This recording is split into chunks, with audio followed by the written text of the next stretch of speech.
Well, you were just saying before we turn off the camera that you wanted to talk about some other subjects.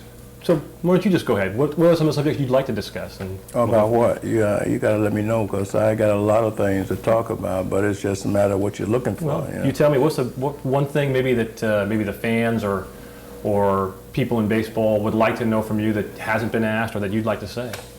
No, I don't really talk about baseball too much. Baseball was too much of a game to me. It was like eating that you had to do every day. And when I went to the ballpark, I don't think people would worry about anything that I did, because I was creative. Sure. I tried to create things at night for the next day, just try and make sure the fans got their dollars worth. And I think it was very important that I was an entertainer. And when I went on the field, I tried not to do the same thing every day. I tried to do something different, and that's what an actor is. He tries to create things. And I think when I create the basket catch, that was something new that fans didn't see when I came along. So it was something special that I would want to do every day. And it's very difficult because you got to have good timing to do all that. I also hear a lot of guys that didn't want to play in Cal State Park. They had a problem, but I never had a problem with that, because I would go out and study the ballpark before I ever played.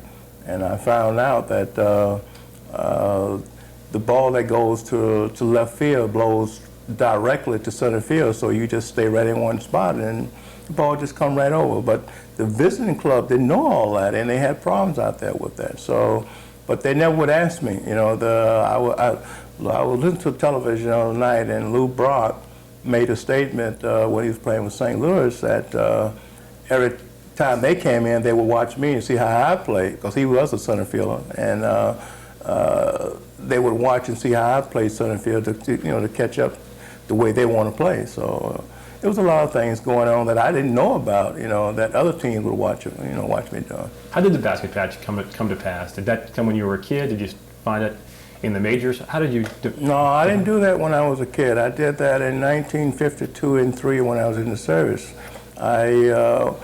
Actually, when I was there, I wanted to do something different when I came out. So I said, okay, I'm going to create the basket catch. And actually, the writers gave it the basket catch. When I came out in '54, I started doing that. And I found that I could get rid of the ball very quickly that way. And the writers gave it the name basket catch, just like they gave me the name, say, hey, the writers did all that, So they did a lot for me, helping me out with nicknames and things in baseball. Do you think maybe that's changed some now, that there are so many people in TV and writers and people in radio, that the relationship between the players of today and the press is different than it was, say, when you broke into the game? I know it is, because that's nothing to down the broadcaster by any means, but when I came along, we had a guy by the name of Russ Hodges, we had Lon Simmons, we had in New York, we had a guy named Arnie Harwell, which is Detroit. We all played cards together. We all had good time together. We all rode on the same plane together. It was like one happy family. Today, you never know who's going to broadcast the game, so you don't know what's going on as far as the announcers are concerned. And a lot of games are being announced by players now, where when I came along, that wasn't so. You had professional announcers. Not to say these guys are not doing good jobs, but we had more relationship with the announcers in those days than we do now. Sure. How's your golf game? No, I don't have time to play golf like I used to. I should play, but I think I get so many jobs, which I think is just a wonderful feeling, because the guys that I play ball with, during the time I play, are giving me jobs. And actually, I have too many jobs to do. I'm not home that much, and luckily I have a wife that understands that I have to go out and do work. So I don't have time to play golf like I should play. Yeah. What are some of the jobs, maybe without getting into too much detail, some of the things that you do for your former teammates and just, I guess, with Bally's? Is that?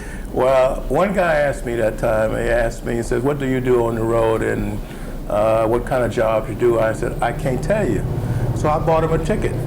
I took him everywhere I went, and I said, you look for yourself. And by the third day, he wanted to come home because my job started like 7, 8 o'clock in the morning and may go to 12 at night. Now, I don't know what I may do at the time that I get there because, like Finison Ballads, for instance, I may go and have dinner with a high roller there. We may have some events that they need me to go. They might send me to a golf tournament. I don't know until I get in-house with the Giants. I go to spring training. They use me in the PR department, and I really love that. And you don't know what they're going to come up with. So all the jobs I have is related to people, and I never know from day to day when they're going to call and say, could you go to a place and, represent us? And I don't, I can't tell you because I don't have a schedule to go by. I couldn't sit behind a desk day in and day out. That's not my thing. I would go crazy. Sure.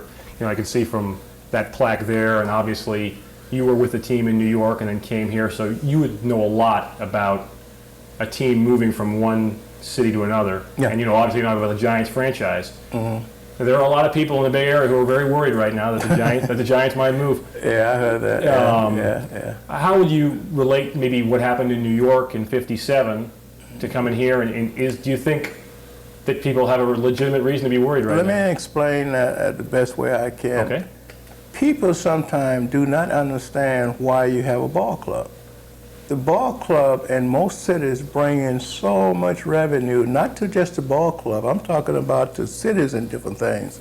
I feel right now to lose a club from San Francisco, and I hope I'm not a politician. I'm just speaking for myself.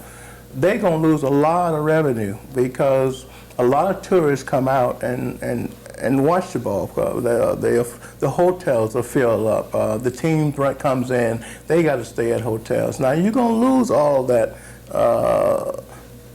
to other cities. And I feel that the parking that they have here, the taxes of the city will increase. So losing a ball club is a very, very strenuous thing on the city. I just hope they don't move myself. But that's not my decision. That's Mr. Lurie's decision. If they go, I would probably go with them. I don't think I would like it, but still, you have to go. Can you remember back to '57 when I guess there were rumors the team was going to come to the West Coast? Mm-hmm. How did it affect the players at all in '57? They didn't have a choice. Sure. See, in those days, you didn't have a choice. You had to go. Like when I was told in '57 we're going to be playing San Francisco, so what I did, I came out in the winter and bought a house before I came out because I knew I had to stay here. Now I had to sell my house in New York, and that's very tough to try and take care of 2 homes right away. In those days, I didn't make that kind of money the kids are making today. But I bought a house for about $37,500, which is a two bedroom, 3 bath, which is a nice house. Today you won't get a closet for that, So I look at 2 things. The kids are making a lot of money today. They have to pay a lot of money for houses. They have to pay a lot of money for traveling. They have to pay a lot of money for cars. So everything works out for the best. The money that I did make, I could use it very wisely, Was there a sense of sadness when you guys left '57, or was there excitement about coming to San Francisco, or maybe both? I think it was sadness on the New York part. I think there was joy on the San Francisco side because they had the Coast League out here, and that was like the AAA club in Phoenix we had. So I think they had to get used to us coming out here, and then when we left New York, that left 1 ball club in New York, but we had 3 ball clubs in New York for so many times that it was like the Dodgers saying, hey, we own the Dodgers, now you're leaving us. The Giants saying you're leaving the Polo Ground, what are we going to do with that? So the Mets fell right into something when they came in 1962, so it was a thing where all the Giant fans went with the Mets. All the Dodger fans were with the Mets, and the Yankee fans stayed over, in New York, So it was a sad and good moment there, Sure. I remember growing up as a kid in the '60s, was fact that you and McCovey and Perry and Maritime, you guys had great teams, but except for '62, you guys never got to the series.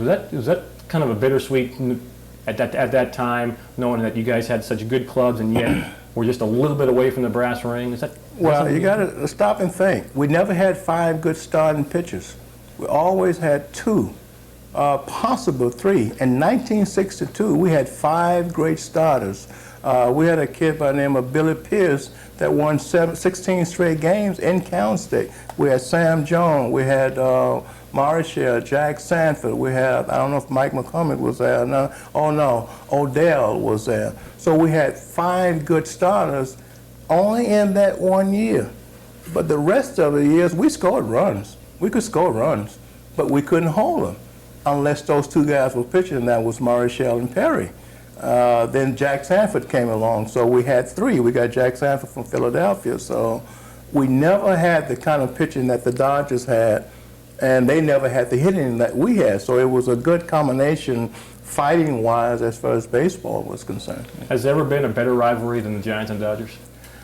Well, for me, I don't think it was a rivalry for me. It was something that I used to want to play, and have fun with. It was a fun type of a rivalry for the players, but it wasn't for the fans. The fans hated one or the other. Either you were a Giant fan or a Dodger fan. You wasn't no in between.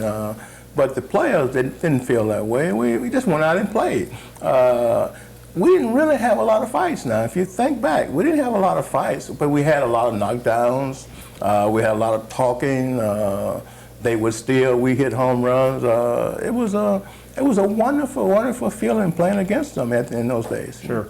You think about some of the pitchers in the '60s that I remember watching when I was a kid. Guys like Sandy, Drysdale, Gibson. Were those maybe the 3 best, or were there others who maybe were particularly tough on you or tough on the club? Well, you named the top pitchers right away. Sam Jones, you didn't name him. You didn't see him pitch. No, I never did. He could pitch, and they had a kid out of Chicago, and he wasn't a kid, but his name was Bob Rush. I've heard of him. Okay, he would play for the Cubs. He was tough. Robert Roberts was tough. Craig Simmons was tough. Warren Spahn. Then you go to, let me see, that was L.A., Philadelphia, the Braves. Well, I don't know, Lou Badette, but you had a lot of great pitchers in the time that I was coming along that you might not even realize who they were.